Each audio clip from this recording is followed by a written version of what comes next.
ನ್ಯೂಸ್ಗೆ ಸ್ವಾಗತ. ನಾನು ಚಾಂದಿನಿ. ಇದೀಗ ಮುಖ್ಯಾಂಶಗಳು. ಮಾರ್ಚ್ 1ರಿಂದ ಜಿಲ್ಲೆಯಲ್ಲಿ ದ್ವಿತೀಯ ಪಿಯುಸಿ ಪರೀಕ್ಷೆ ಶಿಸ್ತಾಗಿ ಅಚ್ಚುಕಟ್ಟಾಗಿ ನಡೆಸುವಂತೆ ಜಿಲ್ಲಾಧಿಕಾರಿ ಸತ್ಯಭಾಮ ಸೂಚನೆ. ಹಾಸನದ ವಿವಿ ಮುಚ್ಚದಂತೆ ಆಗ್ರಹಿಸಿ ಎಸ್ಎಫ್ಐ ನೇತೃತ್ವದಲ್ಲಿ ಪ್ರತಿಭಟನೆ. ಬಜೆಟ್ನಲ್ಲಿ ಲಿಂಗತ್ವ ಅಲ್ಪಸಂಖ್ಯಾತರ ಅಭಿವೃದ್ಧಿಗೆ ಹಣ ಮೀಸಲಿಡುವಂತೆ ಸಂಘಟನೆಯ ರಾಜ್ಯ ಸಂಚಾಲಕ ವೈಶಾಲಿ ಒತ್ತಾಯ. ರಾಜ್ಯಾದ್ಯಂತ ದ್ವಿತೀಯ ಪಿಯುಸಿ ಪರೀಕ್ಷೆಗಳು ಮಾರ್ಚ್ 1ರಿಂದ 20ರವರೆಗೆ ನಡೆಯಲಿದ್ದು, ಹಾಸನ ಜಿಲ್ಲೆಯಲ್ಲಿ ಒಟ್ಟು 16,423 ವಿದ್ಯಾರ್ಥಿಗಳು ನೋಂದಣಿ ಮಾಡಿಕೊಂಡಿದ್ದಾರೆ. ಜಿಲ್ಲೆಯಲ್ಲಿ 33 ಪರೀಕ್ಷಾ ಕೇಂದ್ರಗಳು ನಿರ್ಮಾಣವಾಗಿದ್ದು 7,199 ಬಾಲಕರು ಹಾಗೂ 9,224 ಬಾಲಕಿಯರು ಪರೀಕ್ಷೆ ಬರೆಯಲಿದ್ದಾರೆ. ಪರೀಕ್ಷಾ ಕೇಂದ್ರಗಳ ಸುತ್ತ 200 ಮೀಟರ್ ನಿಷೇಧಿತ ಪ್ರದೇಶ ಘೋಷಿಸಿ ಜೆರಾಕ್ಸ್ ಅಂಗಡಿ ಮತ್ತು ಸೈಬರ್ ಕೇಂದ್ರಗಳನ್ನು ಮುಚ್ಚೋಕೆ ಆದೇಶಿಸಲಾಗಿದೆ. ಪರೀಕ್ಷಾ ಕೇಂದ್ರಗಳಲ್ಲಿ ಸಿಸಿ ಕ್ಯಾಮೆರಾ ಹಾಗೂ ವೆಬ್ಕಾಸ್ಟಿಂಗ್ ವ್ಯವಸ್ಥೆ ಮಾಡಲಾಗಿದ್ದು, ವಿದ್ಯಾರ್ಥಿಗಳಿಗೆ ಮೊಬೈಲ್, ರಿಸ್ಟ್ ವಾಚ್, ಬ್ಲೂಟೂತ್ ಸೇರಿದಂತೆ ಅನೇಕ ವಿದ್ಯುನ್ಮಾನ ಉಪಕರಣಗಳ ಬಳಕೆಯನ್ನು ನಿಷೇಧಿಸಲಾಗಿದೆ. ಗ್ರಾಮೀಣ ಪ್ರದೇಶದ ವಿದ್ಯಾರ್ಥಿಗಳಿಗೆ ಅನುಕೂಲವಾಗುವಂತೆ ಕೆಎಸ್ಆರ್ಟಿಸಿ ಬಸ್ ವ್ಯವಸ್ಥೆಯನ್ನು ಮಾಡಲಾಗಿದ್ದು, ಪರೀಕ್ಷಾ ಕೇಂದ್ರದಲ್ಲಿ ಕುಡಿಯುವ ನೀರು, ಫ್ಯಾನ್, ಟಿವಿ ಕಾರ್ಯನಿರ್ವಹಣೆ ಪರಿಶೀಲನೆ ನಡೆಸೋಕೆ ಸೂಚಿಸಲಾಗಿದೆ. ಪರೀಕ್ಷೆ ಸಂದರ್ಭದಲ್ಲಿ ಆಶಾ ಕಾರ್ಯಕರ್ತರನ್ನು ನಿಯೋಜಿಸಿ ಪ್ರಥಮ ಚಿಕಿತ್ಸೆ ಒದಗಿಸುವಂತೆ ಅಂಧ ವಿದ್ಯಾರ್ಥಿಗಳಿಗೆ ವಿಶೇಷ ವ್ಯವಸ್ಥೆಯನ್ನು ಕಲ್ಪಿಸಲು ಜಿಲ್ಲಾಧಿಕಾರಿ ಸಿ ಸತ್ಯಭಾಮ ಆದೇಶಿಸಿದ್ದಾರೆ. ಪರೀಕ್ಷಾ ಕೇಂದ್ರಕ್ಕೆ ಮಾಧ್ಯಮ ಹಾಗೂ ಅನಧಿಕೃತ ವ್ಯಕ್ತಿಗಳ ಪ್ರವೇಶ ನಿಷೇಧ ಮಾಡಲಾಗಿದ್ದು, ಪರೀಕ್ಷೆ ಲೋಪದೋಷವಿಲ್ಲದೆ ನಡೆಯೋಕೆ ಅಗತ್ಯ ಕ್ರಮಗಳನ್ನು ಕೈಗೊಳ್ಳಲಾಗುತ್ತದೆ ಅಂತ ಜಿಲ್ಲಾಧಿಕಾರಿ ತಿಳಿಸಿದ್ದಾರೆ. ಹಾಸನದಲ್ಲಿ ರಾಜ್ಯದ ವಿಶ್ವವಿದ್ಯಾಲಯಗಳನ್ನ ಮುಚ್ಚಲು ಹೊರಟಿರುವ ರಾಜ್ಯ ಸರ್ಕಾರದ ನಡೆಯನ್ನ ವಿರೋಧಿಸಿ ಹಾಗೂ ವಿವಿಗಳನ್ನ ಮುಚ್ಚಬಾರದು ಎಂದು ಆಗ್ರಹಿಸಿ ಎಸ್ಎಫ್ಐ ನೇತೃತ್ವದಲ್ಲಿ ಪ್ರತಿಭಟಿಸಿ ಜಿಲ್ಲಾಡಳಿತಕ್ಕೆ ಮನವಿಯನ್ನ ಸಲ್ಲಿಸಿದರು. ಈ ಸಂದರ್ಭದಲ್ಲಿ ಜಿಲ್ಲಾ ಕಾರ್ಯದರ್ಶಿ ರಮೇಶ್ ಮಾಧ್ಯಮದೊಂದಿಗೆ ಮಾತನಾಡಿ, ರಾಜ್ಯದಲ್ಲಿ 9 ಹೊಸ ವಿಶ್ವವಿದ್ಯಾಲಯಗಳನ್ನು ಮುಚ್ಚೋಕೆ ರಾಜ್ಯ ಸರ್ಕಾರದ ಸಚಿವ ಸಂಪುಟದ ಉಪಸಮಿತಿ ತೀರ್ಮಾನಿಸಿದೆ. ರಾಜ್ಯದ ಹಿಂದುಳಿದ ಜಿಲ್ಲೆಗಳಲ್ಲಿ ಸ್ಥಾಪನೆಗೊಂಡಿರುವ ವಿಶ್ವವಿದ್ಯಾಲಯಗಳು ಮುಚ್ಚುವುದರಿಂದ ಗ್ರಾಮೀಣ ಪ್ರದೇಶದ ವಿದ್ಯಾರ್ಥಿಗಳಿಗೆ, ಹೆಣ್ಣು ಮಕ್ಕಳ ಉನ್ನತ ಶಿಕ್ಷಣಕ್ಕೆ ಅಷ್ಟೇ ಅಲ್ಲದೆ ಪ್ರಾದೇಶಿಕವಾಗಿ ಆಯಾ ಜಿಲ್ಲೆಗಳ ಸರ್ವಾಂಗೀಣ ಅಭಿವೃದ್ಧಿಗೆ ಮಾರಕವಾಗಬಹುದು. ಹಾಗಾಗಿ ರಾಜ್ಯ ಸರ್ಕಾರ ವಿವಿಗಳನ್ನು ಮುಚ್ಚುವ ತೀರ್ಮಾನವನ್ನು ರದ್ದುಪಡಿಸಿ ಯಥಾಸ್ಥಿತಿಯಲ್ಲಿ ವಿವಿಗಳನ್ನು ಮುಂದುವರಿಸಬೇಕು ಅಂತ ಹೇಳಿದರು. ಉಪನ್ಯಾಸಕರಾದ ಡಾಕ್ಟರ್ ಮಹೇಶ್ ಮಾಧ್ಯಮದೊಂದಿಗೆ ಮಾತನಾಡಿ, ಸರ್ಕಾರ ಮುಚ್ಚೋಕೆ ಹೊರಟಿರುವ ಈ ವಿವಿಗಳಿಗೆ ಪೂರ್ಣಕಾಲಿಕ ಉಪನ್ಯಾಸಕರು, ಬೋಧಕೇತರ ಸಿಬ್ಬಂದಿ ನೇಮಕ, ಗ್ರಂಥಾಲಯ, ಪ್ರಯೋಗಾಲಯ, ಹಾಸ್ಟೆಲ್, ಅನುದಾನ ಸೇರಿದಂತೆ ಅಗತ್ಯ ಮೂಲಭೂತ ಸೌಕರ್ಯಗಳನ್ನು ಸರ್ಕಾರ ಒದಗಿಸಬೇಕಿತ್ತು. ಈಗಾಗಲೇ ಈ ವಿವಿಯಲ್ಲಿ ಓದ್ತಿರುವ ಸಾವಿರಾರು ವಿದ್ಯಾರ್ಥಿಗಳು, ನೂರಾರು ಬೋಧಕ ಮತ್ತು ಬೋಧಕೇತರ ವರ್ಗ ಮತ್ತು ಈ ವಿವಿಗಳಿಗೆ ಸೇರ್ಪಡೆಯಾಗಿರುವ ನೂರಾರು ಪದವಿ ಕಾಲೇಜುಗಳು ಮತ್ತು ಸಾವಿರಾರು ವಿದ್ಯಾರ್ಥಿಗಳ ಶೈಕ್ಷಣಿಕ ಭವಿಷ್ಯ ಅತಂತ್ರವಾಗಿದೆ. ಈ ಹಿನ್ನೆಲೆಯಲ್ಲಿ ಶಿಕ್ಷಣವನ್ನು ಕೇವಲ ಲಾಭದ ದೃಷ್ಟಿಯಲ್ಲಿ ನೋಡದೆ ಮಾನವ ಸಂಪನ್ಮೂಲ ಅಭಿವೃದ್ಧಿಯ ದೃಷ್ಟಿಯಿಂದ ಈ ಎಲ್ಲ ವಿಶ್ವವಿದ್ಯಾಲಯಗಳಿಗೂ ಹೆಚ್ಚಿನ ಅನುದಾನ ಬಿಡುಗಡೆ ಮಾಡಿ ವಿವಿಗಳನ್ನು ಉಳಿಸಬೇಕಾಗಿದೆ ಅಂತ ಒತ್ತಾಯಿಸಿದರು. 9 ಯೂನಿವರ್ಸಿಟಿಗಳು ಏನು ಮುಚ್ಚಲಿಕ್ಕೆ ಹೊರಟಿದ್ದಾರೆ, ಅದನ್ನ ಎಸ್ಎಫ್ಐ ರಾಜ್ಯ ಸಮಿತಿ ಮತ್ತು ಹಾಸನ ಜಿಲ್ಲಾ ಸಮಿತಿ ವಿರೋಧಿಸುತ್ತೆ. ಯಾಕಂತಂದ್ರೆ ಇಲ್ಲಿ ಹಾಸನದಲ್ಲಿ ಗ್ರಾಮೀಣ ಪ್ರದೇಶದಿಂದ ಮತ್ತು ನಗರ ಪ್ರದೇಶದಿಂದ ಹೆಚ್ಚು ವಿದ್ಯಾರ್ಥಿನಿಯರು ನಾವು ಯೂನಿವರ್ಸಿಟಿಗಳನ್ನ ಅವಲಂಬಿಸಿದ್ದಾರೆ.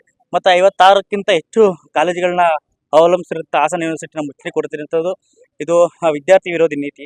ಮತ್ತೆ ಸರ್ಕಾರ ಹಿಂಪಡಿಬೇಕು ಮತ್ತು ಹಾಸನ ವಿವಿ ಉಳಿಸಬೇಕು ಅನ್ನೋಂಥದ್ದು ನಮ್ಮ ಹೋರಾಟ ಆಗಿದೆ. ಅಕಸ್ಮಾತ್ ಮುಂದಿನ ದಿನಗಳಲ್ಲಿ ಹಾಸನ ವಿವಿ ಮುಚ್ತೀವಿ ಅಂತಂದ್ರೆ ಉಗ್ರವಾದಂಥ ಹೋರಾಟ ಮಾಡ್ತೀವಿ. ಅದ್ರ ಜೊತೆಗೆ ಹಾಸನ ವಿವಿಗೆ ಹೆಚ್ಚುವರಿ ಅನುದಾನ ಕೊಡಬೇಕು, ಮತ್ತೆ ಹಾಸನ ವಿವಿನ ಅಭಿವೃದ್ಧಿ ಪಡಿಸಬೇಕು ಅನ್ನೋಂಥದ್ದು ನಮ್ಮ ಹಕ್ಕೊತ್ತಾಯ ಆಗಿದೆ. ಅದ್ರ ಜೊತೆಗೆ 9 ವಿಶ್ವವಿದ್ಯಾನಿಲಯ ಮುಚ್ತಿರುವುದು ಬಹಳ ಅಸಂಗತಿ ಸರ್. ಅದು ಯಾಕೆಂದ್ರೆ ಇವತ್ತು ಹಾಸನ ವಿಶ್ವವಿದ್ಯಾನಿಲಯ ಬಡವರ ಮಕ್ಕಳಿಗೆ ಸಹ ಎಲ್ಲರಿಗೂ ಸಹ ಓದಕ್ಕೆ ಅವಕಾಶ ಕೊಟ್ಟಿದೆ. ಇವತ್ತು ನೋಡ್ತಾ ಇದ್ದಾರೆ, ಇವತ್ತು ಗ್ರಾಮೀಣ ಪ್ರದೇಶದ ಅಮಾಯಕ ತಂದೆ ತಾಯಿಗಳು ಇವತ್ತು ಎಷ್ಟೋ ಜನ ತುಂಬಾ ಆರ್ಥಿಕವಾಗಿ ದುಸ್ಥಿತಿಲಿದ್ದಾರೆ ಸರ್. ಯಾಕೆಂತಂದ್ರೆ ಇವತ್ತು ನೋಡ್ತಾ ಇದ್ದಾರೆ, ನಾನು ಓದಿರೋದು ಮಂಗಳೂರು, ಮೈಸೂರು ಮತ್ತೆ ಬೆಂಗಳೂರು ವಿಶ್ವವಿದ್ಯಾಲಯಗಳೆಲ್ಲ ಓದ್ಕೊಂಡು MA, MSW, MPhil, PhD ಇವೆಲ್ಲನೂ ಮಾಡ್ಕೊಂಡು ಬಂದಿದ್ದೀವಿ. ಆದರೆ ಇವತ್ತು ಏನಾಗ್ತಾ ಇದೆ ಅಂದ್ರೆ ಸರ್, ಈ ಹಾಸನ ವಿಶ್ವವಿದ್ಯಾಲಯ ಉಳಿಯೋದ್ರಿಂದ ಇಡೀ ಒಂದು ಎಲ್ಲ ಬಡ ಗ್ರಾಮೀಣ ವಿದ್ಯಾರ್ಥಿಗಳಿಗೆ ತುಂಬಾ ಹೆಲ್ಪ್ ಆಗ್ತಾ ಇದೆ. ನೋಡ್ತಾ ಇದ್ದೀರಾ, ಇವತ್ತು ಒಂದು ವಿಶ್ವವಿದ್ಯಾಲಯದ ಏನು ಸ್ಥಾಪನೆ ಮಾಡೋದು ಎಷ್ಟು ಕಷ್ಟನೋ ಅದು ಉಳಿಸ್ಕೊಳ್ಳೋದು ಅಷ್ಟೇ ನಮಗೆ ಜವಾಬ್ದಾರಿ. ಪ್ರತಿಭಟನೆಯಲ್ಲಿ ಎಸ್ಎಫ್ಐ ಸಹ ಕಾರ್ಯದರ್ಶಿ ವಿವೇಕ್, ರಾಜ್ಯ ಉಪಾಧ್ಯಕ್ಷರು ಬಸವರಾಜ ಗುಳೇದಾಳ್, ಡಿವೈಎಫ್ಐ ಎಂಜಿ ಪೃಥ್ವಿ, ಮುಖಂಡರು ಜಯಲಕ್ಷ್ಮಿ, ಸೌಮ್ಯ, ಧರ್ಮ, ಉಪನ್ಯಾಸಕರಾದ ಡಾಕ್ಟರ್ ಮಹೇಶ್, ಡಾಕ್ಟರ್ ಲೋಕೇಶ್ ಇನ್ನಿತರರು ಉಪಸ್ಥಿತರಿದ್ದರು. ಹಾಸನದಲ್ಲಿ 2025-26ನೇ ಸಾಲಿನ ಬಜೆಟ್ನಲ್ಲಿ ಲಿಂಗತ್ವ ಅಲ್ಪಸಂಖ್ಯಾತರ ಅಭಿವೃದ್ಧಿಗಾಗಿ ಹಣ ಮೀಸಲಿಡುವ ಬಗ್ಗೆ ಲಿಂಗತ್ವ ಮತ್ತು ಲೈಂಗಿಕ ಬಹುತ್ವಕ್ಕಾಗಿ ಚಳುವಳಿಯ ಪರವಾಗಿ ಹೇಳಿಕೆಯನ್ನ ನೀಡುತ್ತಿರುವುದಾಗಿ ಚಳುವಳಿಯ ರಾಜ್ಯ ಸಹ ಸಂಚಾಲಕರಾದ ವೈಶಾಲಿ ತಿಳಿಸಿದರು.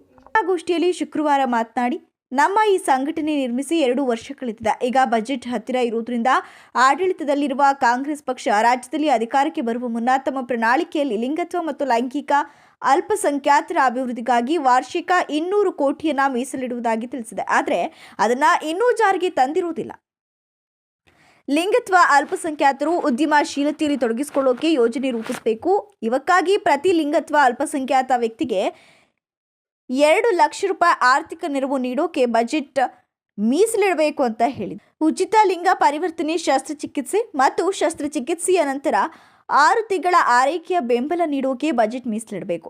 1% ಮೀಸಲಾತಿಯಲ್ಲಿ ಉದ್ಯೋಗವನ್ನ ಪಡೆಯೋಕೆ ಸರ್ಕಾರವು ಲಿಂಗತ್ವ ಅಲ್ಪಸಂಖ್ಯಾತರಿಗೆ ತರಬೇತಿ ಮತ್ತು ಕೋಚಿಂಗ್ ನೀಡೋಕೆ ಬಜೆಟ್ ಮೀಸಲಿಡಬೇಕು ಹಾಗೂ ಲಿಂಗತ್ವ ಮತ್ತು ಲೈಂಗಿಕ ಅಲ್ಪಸಂಖ್ಯಾತರ ಸರ್ವತೋಮುಖ ಅಭಿವೃದ್ಧಿಗಾಗಿ ವಾರ್ಷಿಕ 200 ಕೋಟಿಯನ್ನ ಮೀಸಲಿಡಬೇಕು. ಇದಕ್ಕಾಗಿ ಪ್ರತ್ಯೇಕವಾಗಿ ನಿಯಮವನ್ನು ಸ್ಥಾಪಿಸಬೇಕು ಅಂತ ಆಗ್ರಹಿಸಿದರು.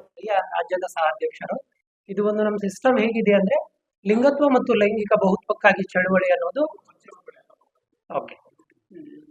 ಇವ್ರ ಹೆಸರು ಬಂದು ರಮೇಶ್ ಎಸ್ಸಿ ಅಂತ ಜಿಲ್ಲಾ ಘಟಕದ ಸದಸ್ಯರಾಗಿರ್ತಾರೆ. ಲಿಂಗತ್ವ ಮತ್ತು ಲೈಂಗಿಕ ಬಹುತ್ವಕ್ಕಾಗಿ ಚಳವಳಿಯ ಹಾಸನ ಜಿಲ್ಲೆಯ ಘಟಕದ ಅಂದ್ರೆ ಅಧಿಕಾರದ ವಿಕೇಂದ್ರೀಕರಣದಲ್ಲಿ ಸಹ ಅಧ್ಯಕ್ಷರು ಅಂತ ನಾವು ಕೋಚ್ ಮಾಡಿದ್ವಿ.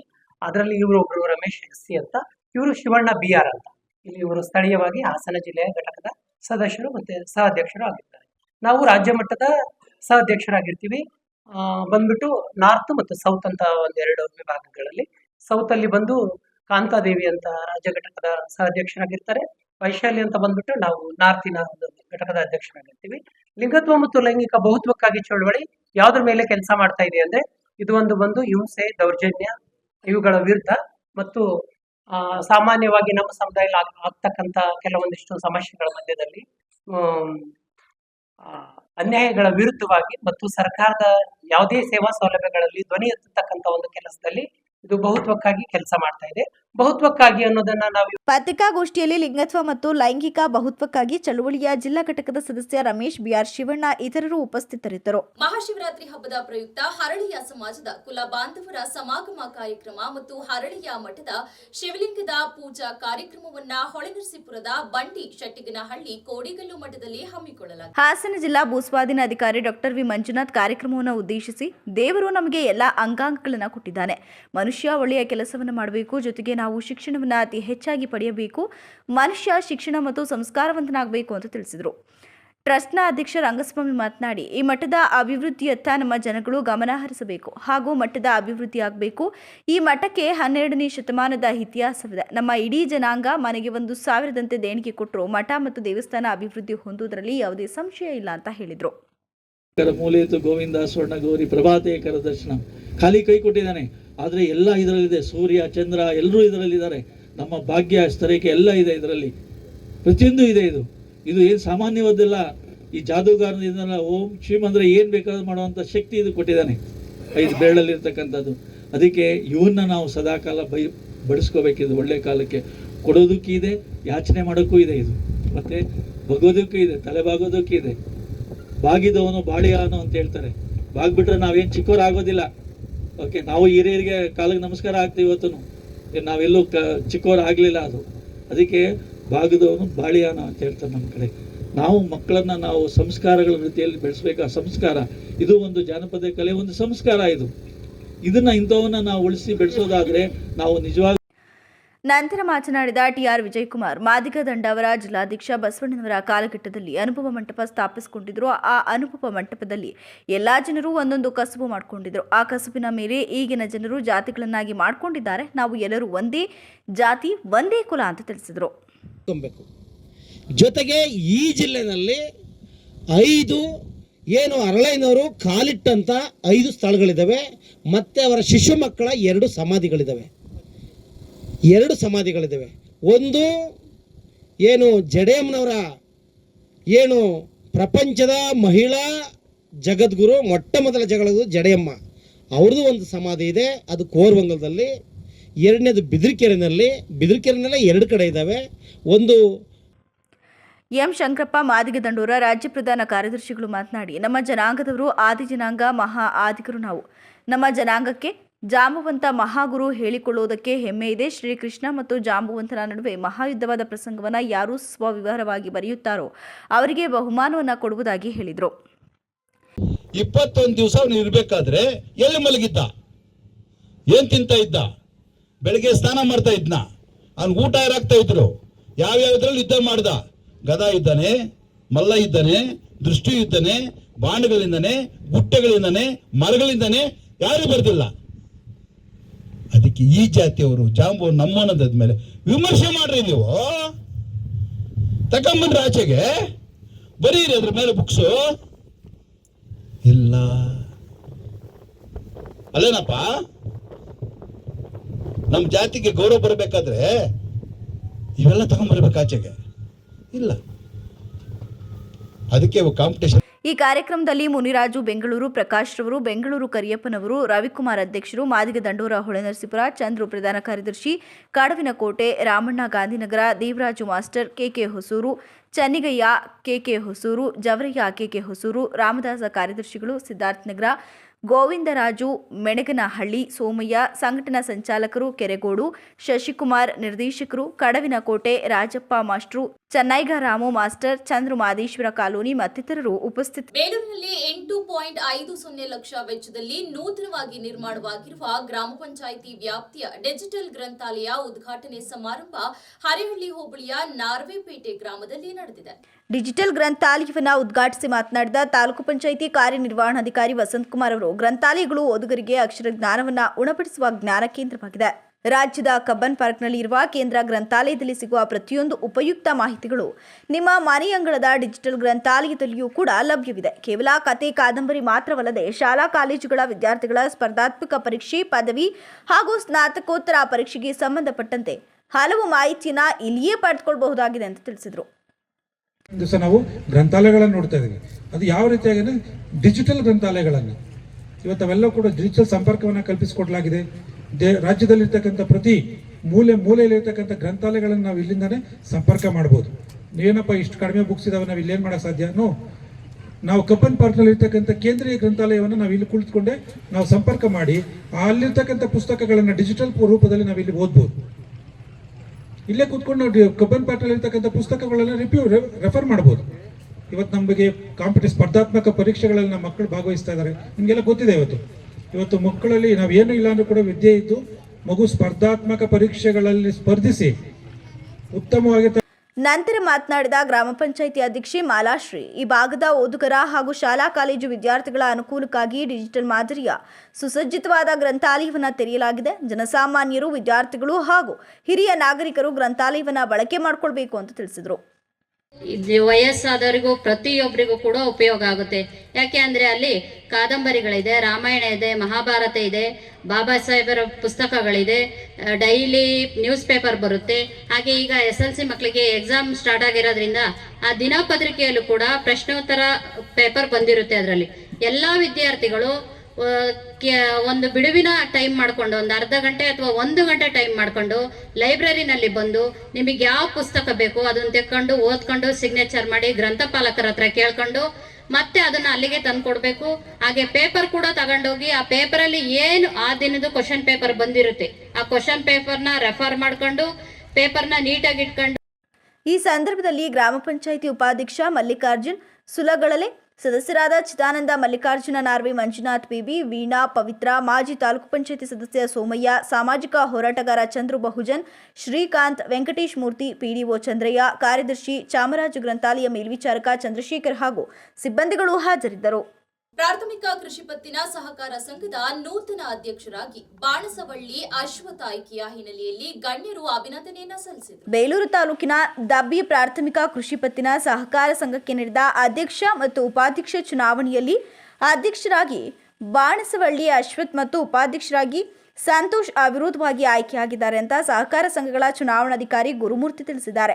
ನೂತನವಾಗಿ ಆಯ್ಕೆಯಾದ ಅಧ್ಯಕ್ಷರಿಗೆ ಹಾಸನ HDCC ಬ್ಯಾಂಕ್ ನಿರ್ದೇಶಕ MA ನಾಗರಾಜ್ ಸೇರಿದಂತೆ ವಿವಿಧ ಗಣ್ಯಮಾನ್ಯರು ಅಭಿನಂದನೆಯನ್ನು ಸಲ್ಲಿಸಿ ಪಟಾಕಿಯನ್ನು ಸಿಡಿಸಿ ಸಂಭ್ರಮಿಸಿದರು. ಮುಂದೆ ಸೊಸೈಟಿ ಬಗ್ಗೆ ನಾಗಣ್ಣ ಹೇಳಿದ್ರು ಆಲ್ರೆಡಿ ಮೇಲ್ಮಟ್ಟ ತಗೊಂಡೋಗ್ಬೇಕು ಅಂತ ನಾವು ಅದರಲ್ಲಿ ಶ್ರಮಪಟ್ಟು ನಮ್ಮ ಕೈಲಿ ಎಷ್ಟಾಗ್ತದನ್ನ ಮೇಲ್ಮಟ್ಟ ತಗೊಂಡೋಗಿ. ನಂತರ HDCC ಬ್ಯಾಂಕ್ ನಿರ್ದೇಶಕ MA ನಾಗರಾಜು ಪತ್ರಿಕೆಯೊಂದಿಗೆ ಮಾತನಾಡಿ 965 ಷೇರುದಾರರನ್ನು ಹೊಂದಿರುವ ನಮ್ಮ ಸಂಘ 565 ರೈತರಿಗೆ 7 ಕೋಟಿ ರೂಪಾಯಿ ಬೆಲೆ ಸಾಲ ನೀಡಿದೆ. 100% ಮರುಪಾವತಿ ಮಾಡಲಾಗಿದೆ. ಹಾಗೆಯೇ ಉಪಾಧ್ಯಕ್ಷರಾದ ಸಂತೋಷ್ ಕೂಡ ಗ್ರಾಮ ಪಂಚಾಯಿತಿ ಅಧ್ಯಕ್ಷರಾಗಿ ಕೆಲಸ ಮಾಡಿದ ಹಿನ್ನೆಲೆಯಲ್ಲಿ ಸಂಘ ಉತ್ತಮವಾಗಿ ನಡೆಯುವ ಆಶಾಭಾವನೆಯನ್ನು ವ್ಯಕ್ತಪಡಿಸಿದರು. ಒಂದು ಉತ್ತಮ ರೀತಿಯಲ್ಲಿ ತಾಲೂಕಿನಲ್ಲಿ ನಮ್ಮ ನಾಗಣ್ಣವರು ಹೇಳಂಗೆ 4 ಅಥವಾ 5ನೇ ಸ್ಥಾನದಲ್ಲಿ ಇವತ್ತು ಯಶಸ್ವಿಯಾಗಿ ಕಾರ್ಯನಿರ್ವಹಿಸ್ತಾ ಇದ್ದೇವೆ. ಇವತ್ತು ಏನಾಗಿದೆ ಅಂತಂದರೆ ಒಂದು 4 ಕೋಟಿಗೂ ಹೆಚ್ಚಿನ ಒಂದು ಲಾವಾದೇವಿಯನ್ನು ಈ ಸಂಸ್ಥೆ ನಡೆಸ್ತಾ ಇದೆ. ಹಾಗೆಯೇ ತಾಲೂಕಿನಲ್ಲಿ ಅತಿ ಹೆಚ್ಚು ಅಂತಂದರೆ ಗೊಬ್ಬರ ಮಾರಾಟದಲ್ಲಿ ಕೂಡ ನಾವು ತುಂಬ ಮುಂದಿದ್ದೇವೆ. ರೈತರಿಗೆ ಅನುಕೂಲ ಆಗ್ತಾ ಇದೆ. ಇಲ್ಲಿಂದ ಬೇಲೂರಿಗೆ ಗೊಬ್ಬರ ತಗೊಳ್ಳೋಕ್ಕೆ ಬರಬೇಕಿತ್ತು, ಸ್ಥಳೀಯವಾಗಿ ಸಿಗೋದ್ರಿಂದ ರೈತರಿಗೆ ತುಂಬ ಅನುಕೂಲ ಆಗ್ತಾ ಇದೆ. ಹಾಗೂ ನಮಗೆ ದಾಸ್ತಾನು ಇದು ಪಟ್ಟ ನೂತನ ಅಧ್ಯಕ್ಷ ಬಾಣಸವಳ್ಳಿ ಅಶ್ವಥ್ ಮಾತನಾಡಿ, ನನಗೆ ಅಧ್ಯಕ್ಷರಾಗೋಕೆ ಸಹಕಾರ ನೀಡಿದ ಸರ್ವರಿಗೂ ಮತ್ತು ವಿಶೇಷವಾಗಿ ನಿರ್ದೇಶಕರು ಹಾಗೂ ನನ್ನ ರಾಜಕೀಯ ಗುರುಗಳಾದ MA ನಾಗರಾಜ್ ಅವರಿಗೆ ಅಭಿನಂದನೆ ಸಲ್ಲಿಸುವೆ.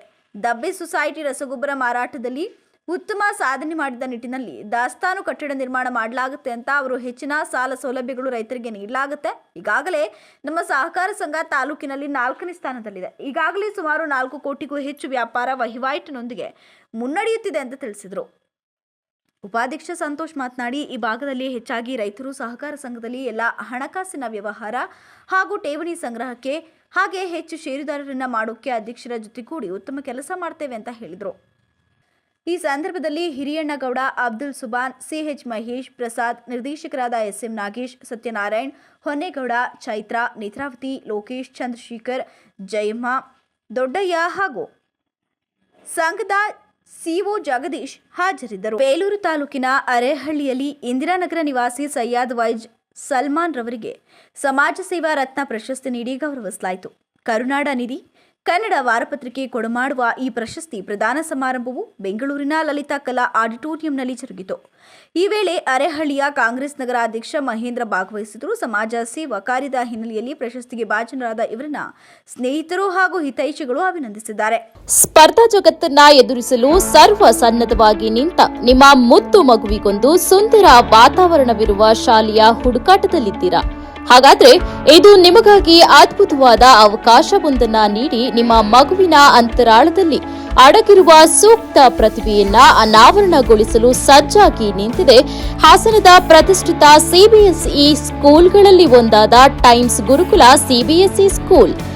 ಟೈಮ್ಸ್ ಗುರುಕುಲ CBSE ಶಾಲೆಯ ವಿಶೇಷತೆಗಳು: ಶಾಂತತೆಯ ನಿಸರ್ಗದ ಮಡಿಲಿನಲ್ಲಿ ಗುರುಕುಲ ಪದ್ಧತಿಯ ಜೊತೆಗೆ ಅತ್ಯದ್ಭುತವಾದ ತಾಂತ್ರಿಕ ಮತ್ತು ವೈಜ್ಞಾನಿಕ ನೆಲೆಗಟ್ಟಿನ ದೂರದೃಷ್ಟಿಯುತವಾದ ವಿದ್ಯಾಭ್ಯಾಸ, ಪೋಷಣೆಯ ಮತ್ತು ಸುರಕ್ಷಿತ ಪರಿಸರವನ್ನ ನಮ್ಮ ಟೈಮ್ಸ್ ಗುರುಕುಲ CBSE ಶಾಲೆಯು ಒದಗಿಸುತ್ತಾ ಇದ್ದು, ವಿದ್ಯಾರ್ಥಿಯನ್ನ ಸಮಾಜದ ಉತ್ತಮ ನಾಗರಿಕನನ್ನಾಗಿ ರೂಪಿಸುವ ಮೌಲ್ಯಯುತವಾದ ಶಿಕ್ಷಣ ಪದ್ಧತಿಯನ್ನ ಒಳಗೊಂಡಿದೆ.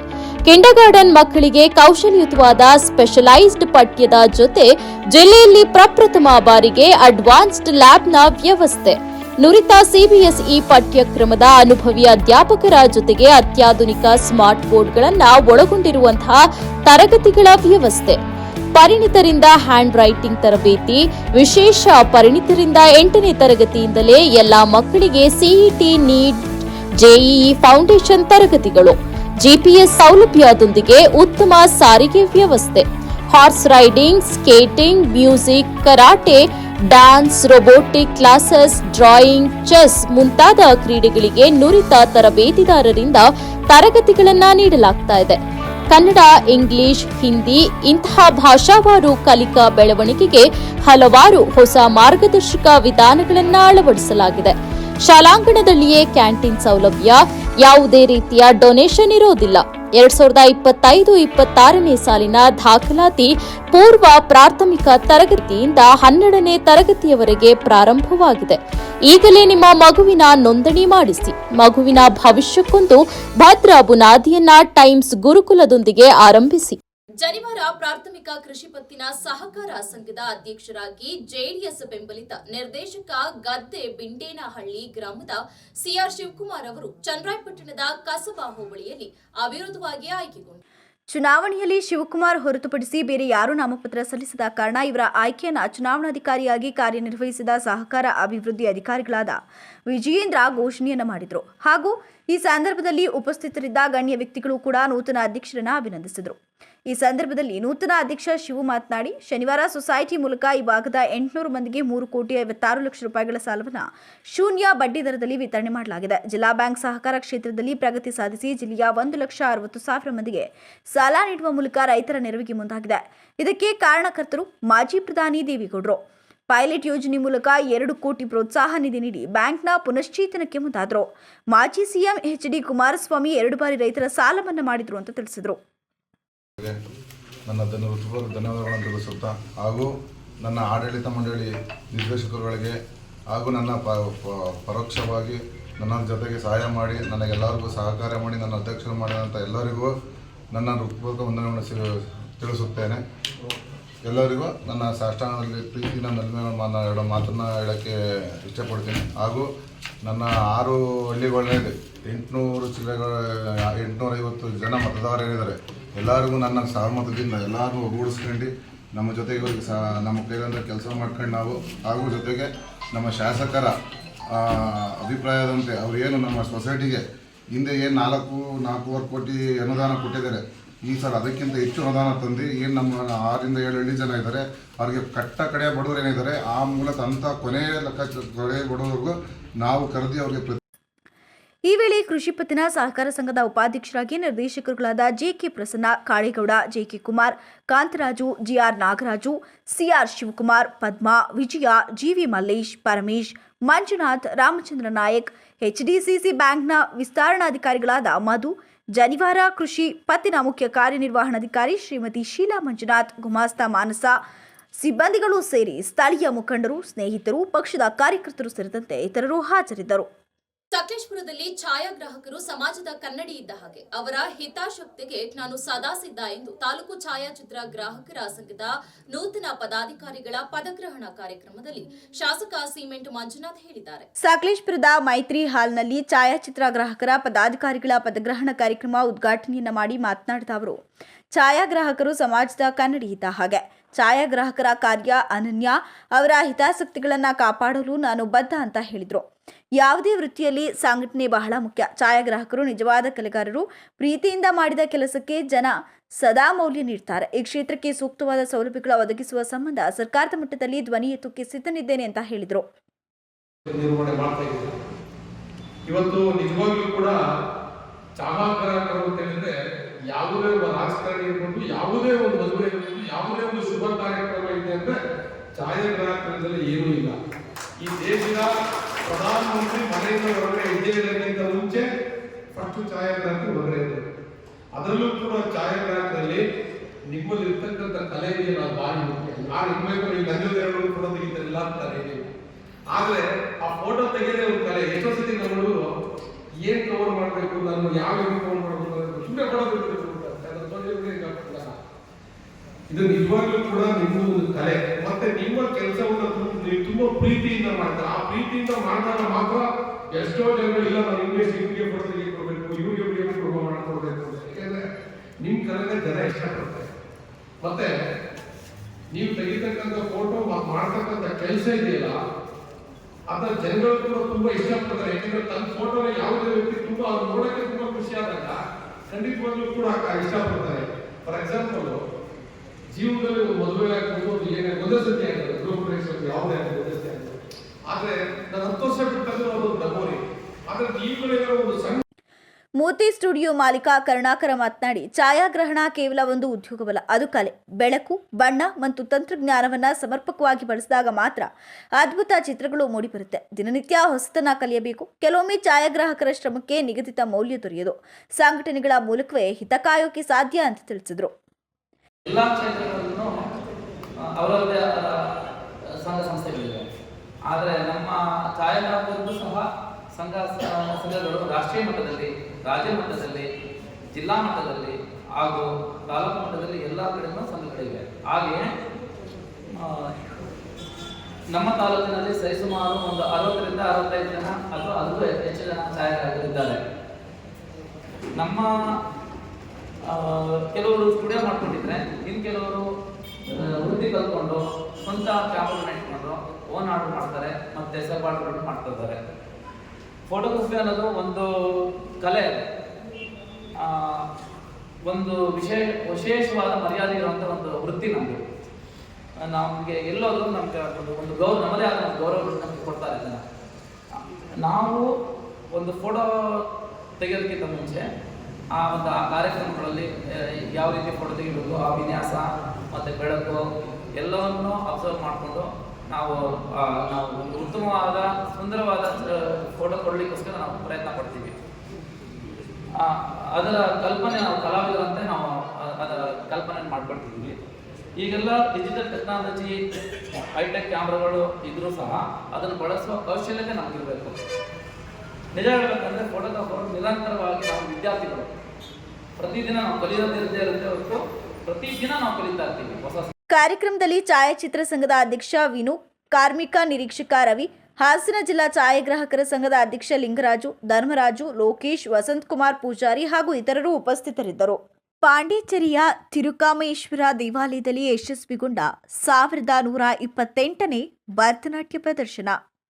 ಮಹಾಶಿವರಾತ್ರಿ ಅಂಗವಾಗಿ ಪಾಂಡಿಚೇರಿಯ ವಿಶ್ವವಿಖ್ಯಾತ ತಿರುಕಾಮೇಶ್ವರ ದೇವಾಲಯದಲ್ಲಿ ನಡೆಯುತ್ತಿರುವ ಅಹೋರಾತ್ರಿಯ ಮಹಾಶಿವರಾತ್ರಿ ನಾಟ್ಯಾಂಜಲಿ 2025ರ ಸಾಂಸ್ಕೃತಿಕ ವೇದಿಕೆಯಲ್ಲಿ ಹಾಸನ ಜಿಲ್ಲೆಯ ಚನ್ನರಾಯಪಟ್ಟಣದ ಗಿನ್ನಿಸ್ ದಾಖಲೆ ಭರತನಾಟ್ಯ ಕಲಾವಿದೆ, ರಾಜ್ಯ ಪ್ರಶಸ್ತಿ ವಿಜೇತ, ಅಂತಾರಾಷ್ಟ್ರೀಯ ಮಟ್ಟದ ನೃತ್ಯಪಟು, ವಿದೂಷಿ ಡಾಕ್ಟರ್ ಸ್ವಾತಿ ಪಿ ಭಾರದ್ವಾಜ ನಿರಂತರ 30 ನಿಮಿಷ ತನ್ನ 1128ನೇ ಏಕವ್ಯಕ್ತಿ ಭರತನಾಟ್ಯ ಪ್ರದರ್ಶನವನ್ನು ಮಹಾಶಿವನ ಪಾದಕ್ಕೆ ಸಮರ್ಪಣೆ ಮಾಡಿದರು.